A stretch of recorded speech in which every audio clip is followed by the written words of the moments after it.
রাস্তায় চলাচলের সময় পশুবাহী ট্রাক আমাদের পুলিশ সদস্যরা থামাবে না। পশুরহাটে আমাদের বিশেষ নিরাপত্তা বুথ থাকবে, সেখানে তথ্য কেন্দ্র থাকবে।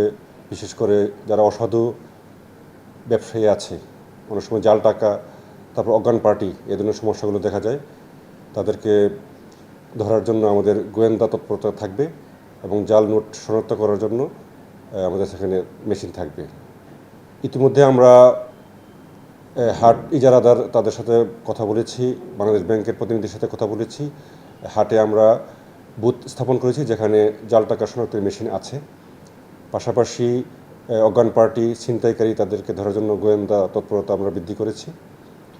বিশেষ করে আপনারা জানেন যে পুঠিয়া, সেখানে রাস্তায় কিছু সমস্যা আছে, সেটা আমরা সড়ক ও জনপথের সাথে কথা বলেছি এবং রাস্তায় যাতে কোনো ধরনের গরু হাট না বসে সে বিষয়ে আমরা ব্যবস্থা নিয়েছি।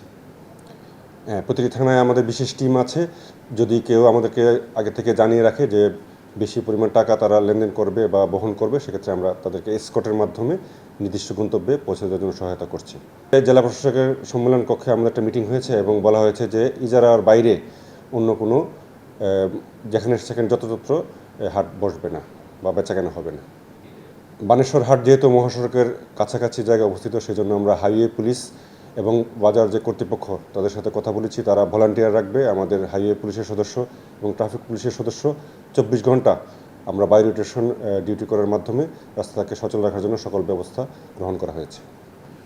কোনোভাবেই কেউ যাতে তাদের নির্দিষ্ট গন্তব্যের বাইরে ট্রাক থেকে গরু নামাতে না পারে সে বিষয়ে সকল যে হাট ইজারাদার তাদেরকে আমরা বলেছি, তাদেরকে অনুরোধ করেছি। এর বাইরে কোনো ধরনের রাস্তায় চলাচলের সময় কোনো সদস্য ট্রাক থামাবে না, বিশেষ করে পশুবাহী ট্রাক আমাদের পুলিশ সদস্যরা থামাবে না এবং কোনো ধরনের চাঁদাবাজির ঘটনা ঘটলে অবশ্যই আমরা সাথে সাথে তাদের বিরুদ্ধে আইনগত ব্যবস্থা গ্রহণ করব।